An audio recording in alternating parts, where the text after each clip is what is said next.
Bismillahirrahmanirrahim. Assalamu alaikum wa rahmatullah. My affectionate students, today I am going to discuss about analgesics. Analgesics are the drug that relieves pain. Drugs that relieve pain is known as analgesics. Now, what is pain? Pain is an unpleasant sensory and emotional experience associated with actual or potential tissue damage or described in terms of such damage. Actual or potential tissue damage. That means there is really tissue damage, tissue injury, or there is potential tissue damage. And there is emotional and functional. Another component is emotional and sensory and emotional. Sensory is right, but emotional means emotion has relationship with pain. Somebody has got minor injury but shows excessive pain, which is not reality.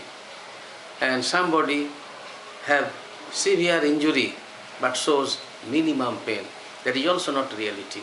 So in pain there may be functional damage, there may be organic damage, and it is sensory as well as emotional. That's why the definition is, and pain is always unpleasant, unpleasant sensory and emotional experience described, associated with actual or potential damage, and described in terms of such damage. So this is pain.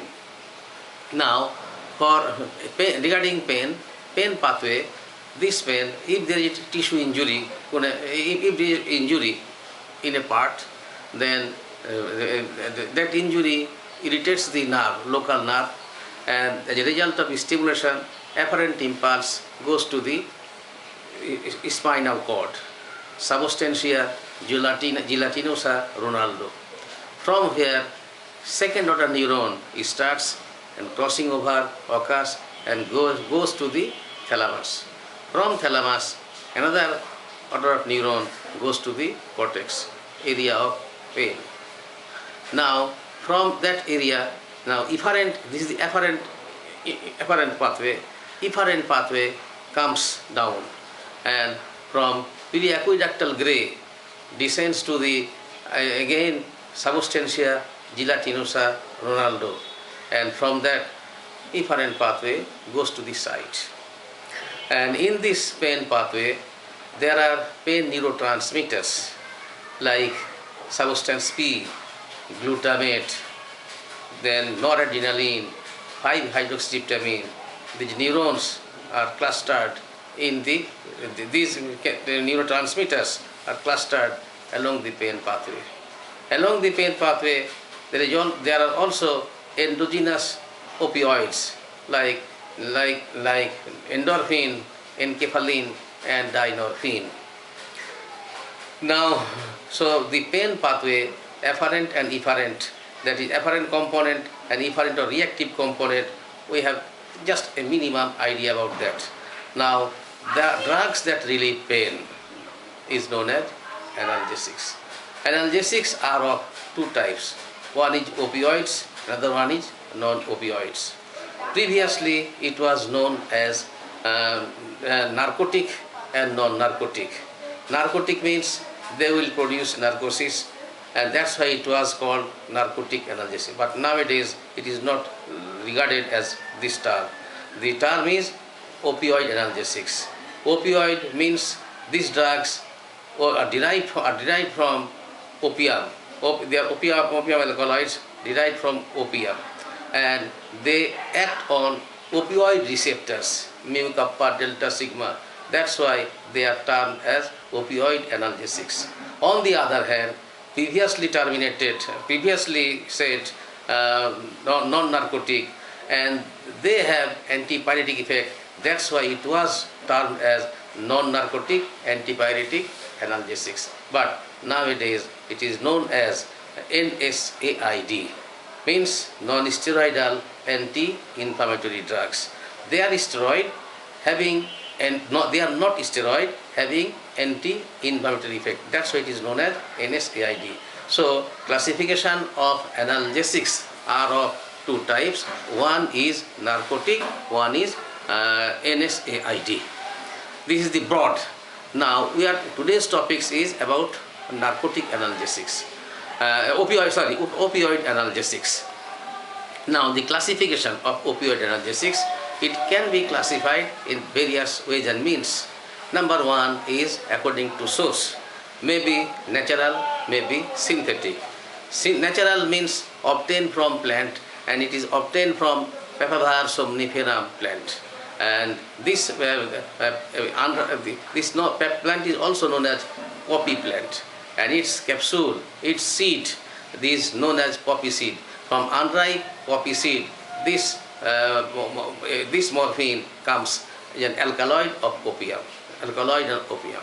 Now, this is naturals are morphine and codeine, and synthetics are pethidine, then fentanyl, then diacetyl morphine.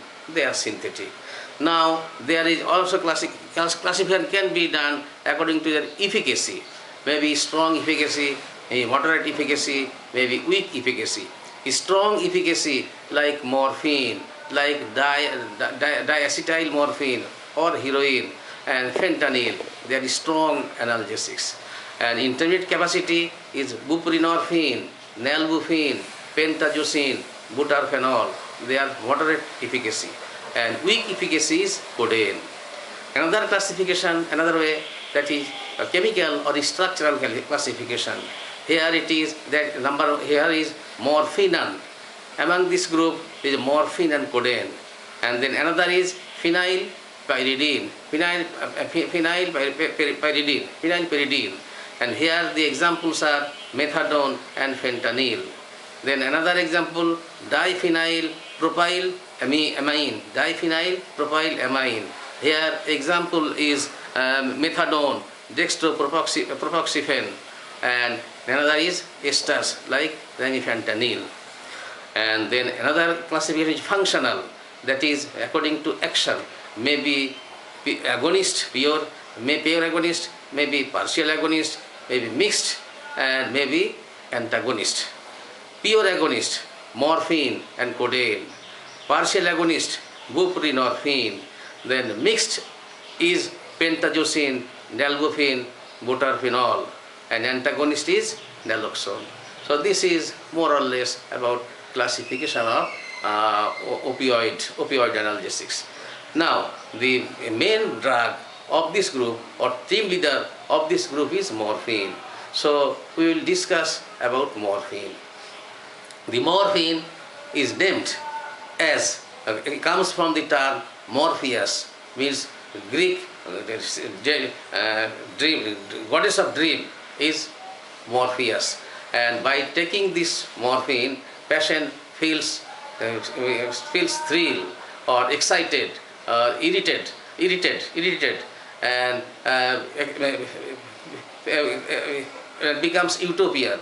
So as he or she feels thrill, that is excitement, and thrill and euphoria, and it is a feeling which one can feel but cannot express. That's why the term is derived from Morpheus and named as morphine.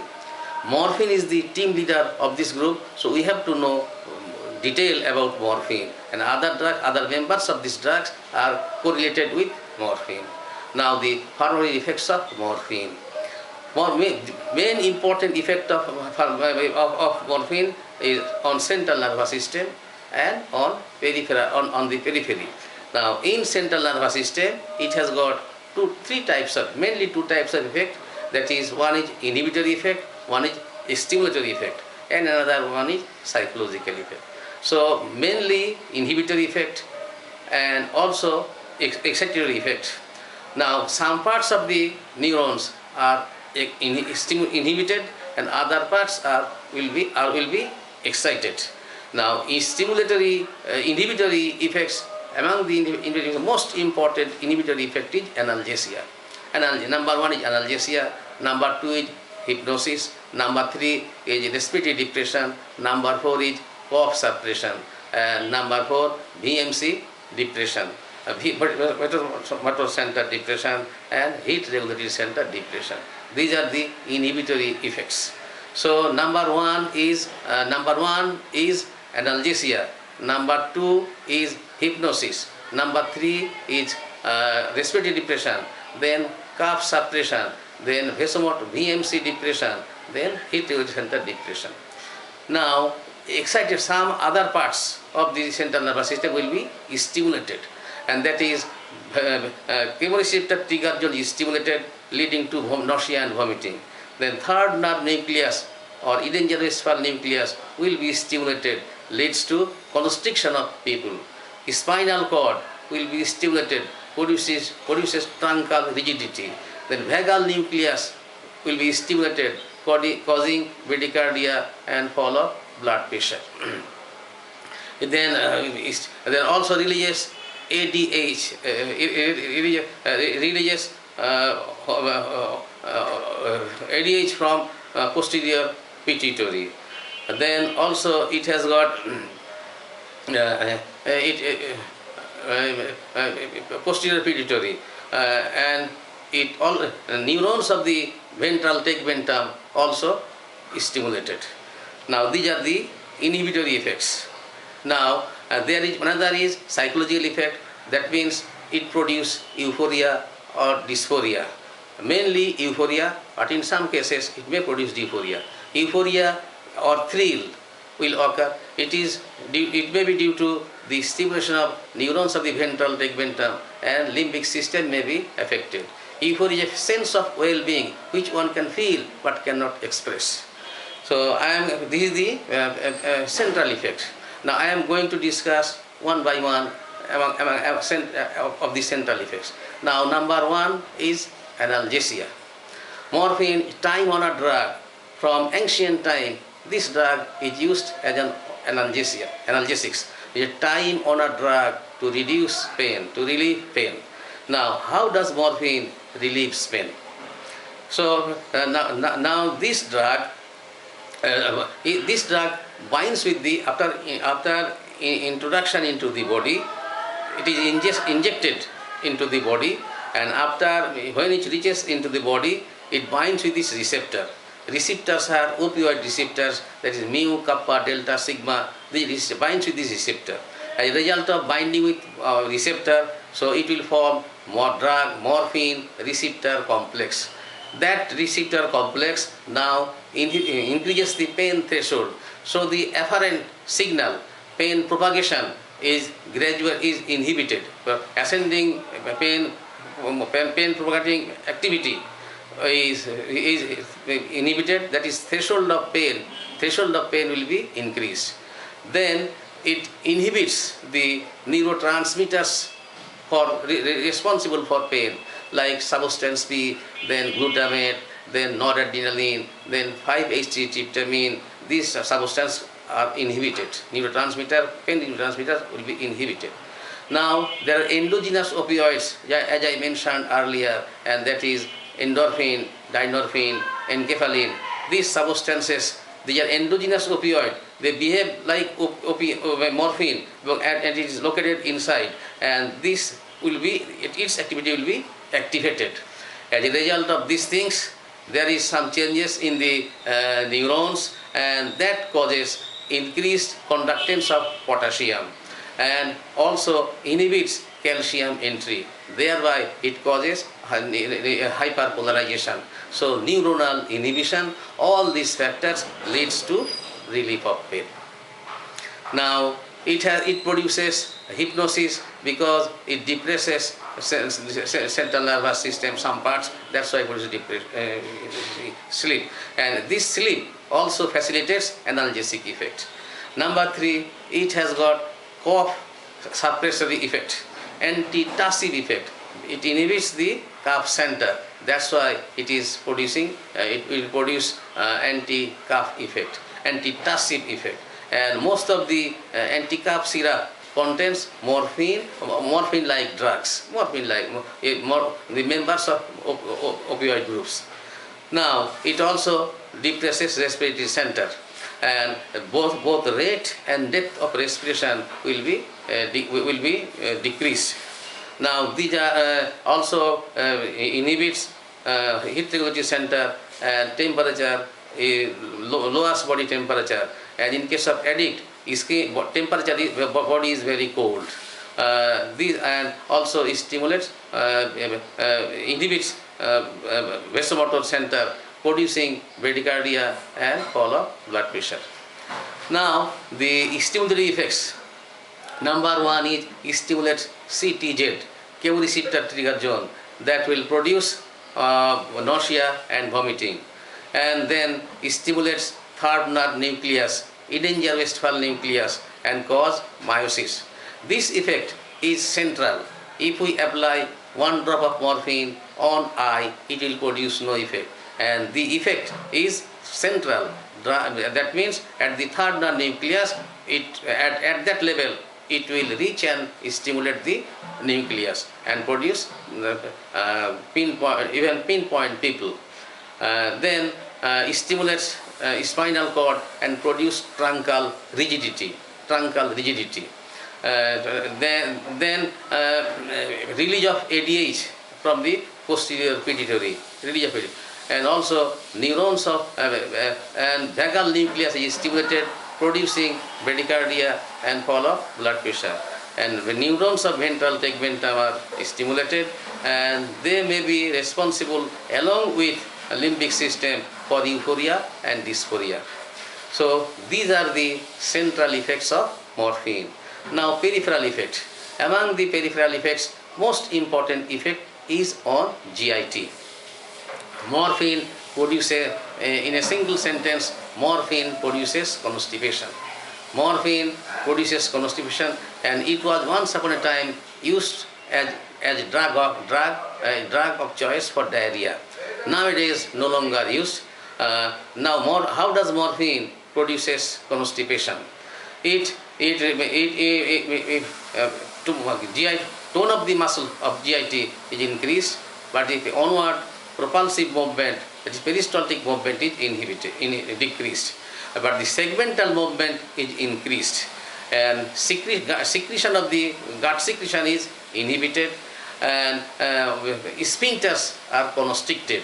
So the liquid portion of the gut will be increased, and the fecal mass become desiccated. Now desire to defecate is inhibited or lost, and diffusion reflex suppressed. All these factors leads to constipation. Now effect on respiratory tract. Now here morphine through vagus causes bronchoconstriction and increased bronchial secretion. So respiratory trouble, respiratory difficulty will be increased. That's why patient of bronchial asthma or any sorts of COPD, it will aggravate the situation, worsening effect will be produced. And that's why it is said that 1 dose of morphine may be sufficient to rest the patient of bronchial asthma forever. Now the effect on CVS, cardiovascular system. So if this effect of morphine is on respiratory tract is not only central but also through release of histamine, because histamine is an important drug to cause release of histamine from the mast cell is morphine. Now on CVS, it will cause bradycardia and fall of blood pressure. The fall of blood pressure is vagal mediated as well as histamine mediated, because histamine causes fall of blood pressure. Now effect on genitourinary system. Here retention of urine occurs. Here detrusor muscle relaxed, sphincters constricted, defecation reflex suppressed, desire to micturate is less, and there is release of ADH. All these factors leads to retention of urine. And regarding this drug also acts on hypothalamus and interferes the activity. That's why it decreases libido, produces impotency, and there is also sterility. And on generalized, on the total body, that is on skin, it causes itching. Intensive itching occurs, and this is due to release of histamine. release of histamine. So these are all the pharmacological effects of morphine. Now, adverse effects of morphine.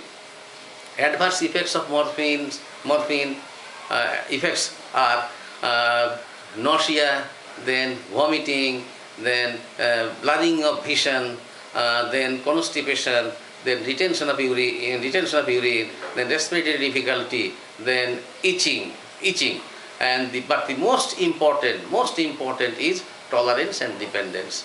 Most important effect is tolerance and dependence. And morphine is a drug having addiction liabilities. Now the indications of morphine, where we can use these drugs. Now, number one indication is severe visceral pain, severe colicky pain, severe visceral pain, severe colicky pain, severe spasmodic pain. Drug of choice is morphine. That is pain due to MI, post-operative pain, pain due to burn, pain due to fracture, pain due to cancer. In this situation, drug of choice, time-honored drug is morphine. Now, second is ALVF, acute left ventricular failure. In this case, morphine produces some benefits. Number one, it relieves worries, anxieties, tension, apprehension. It also causes vascular dilatation. On venous side, it causes venodilatation. On arterial side, it causes arterial dilatation. Thereby, it decreases not only preload, also afterload. So the load of the heart is decreased. And also, it causes shunting of fluid from pulmonary bed to systemic bed. So these are for that reason is along with furosemide, morphine is parallelly used in the treatment of ALVF. Now, this drug is also used as epidural anesthesia. Then it is also used as intraspinal anesthesia. Epidural and intraspinal anesthesia, these drugs are used. And then also it is used as PCA, patient-controlled analgesia. It is also used as in pre-anesthetic medication. These are the indications of morphine. Now, another important thing is contraindications of morphine. Now, the most important contraindications of morphine, most important contraindication of morphine is head injury. In head injury, we have to avoid morphine. The reason behind it is morphine depresses respiratory center, and there is accumulation of carbon dioxide, and sensitivity of the respiratory center to carbon dioxide is lost. So there will be increased accumulation of carbon dioxide, which will cause intracranial vasodilatation, and it also causes constriction of the pupil. So pupillary change, by observing pupillary change, we can observe the prognosis of the head injury case. That it will, as the pupil is remain in pinpoint form, so we cannot assess about the prognosis. Then also it will cause truncal rigidity. Spinal cord, effect on spinal cord will cause truncal rigidity. That's why that may aggravate convulsion, and also there is nausea and vomiting. So for all these problems, morphine should be avoided in case of head injury. Then another is bronchial asthma. Bronchial patient of pain with bronchial asthma or any sorts of COPD, that is any sorts of respiratory reserve. In this situation, if we give this drug, it will cause further bronchoconstriction, and it will may cause respiratory arrest. Respiratory problem will be increased. So it has to be avoided. And then undiagnosed acute abdomen. In case of undiagnosed acute abdomen, morphine should be avoided, because the nature of pain, site of pain, by knowing site of pain, nature of pain, we can provisionally diagnose the origin of that pain. That's why if we use morphine at the level of undiagnostic time, so our diagnosis may be missed. So after diagnosis, we can use morphine. But if it is diagnosed that the pain is biliary colic or urinary colic, then as morphine is spasmogenic, that means morphine causes smooth muscle contraction. That's why it will increase the pressure of intrabiliary pressure. Sphincters aorta will be constricted. So there will be a problem. So in this situation, pain will be relieved because of its analgesic effect, but there will be another problem. Maybe because of high pressure, maybe burst of the bile duct. And that's why in this situation, we have to use alternative drug of opioid group like pethidine, which has got atropine-like activity. That means spasmolytic activity. Or if we want to give morphine, we can give morphine along with antispasmodic drugs.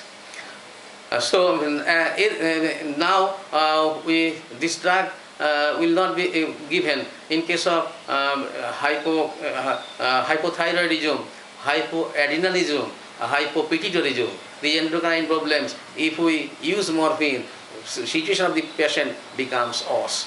So this cannot be given. Similarly, in acute pancreatitis or diverticulitis, pancreatitis or diverticulitis, morphine should be avoided. And also in case of pregnancy, pregnant mother, this drug cannot be given. And in case of liver damage, in case of kidney damage, drug should be avoided. These are all the contraindications of morphine. Up to this, my first class, lecture 1, and next will be inshallah discussed in lecture 2. Thank you for your patient hearing. Assalamu alaikum wa rahmatullah.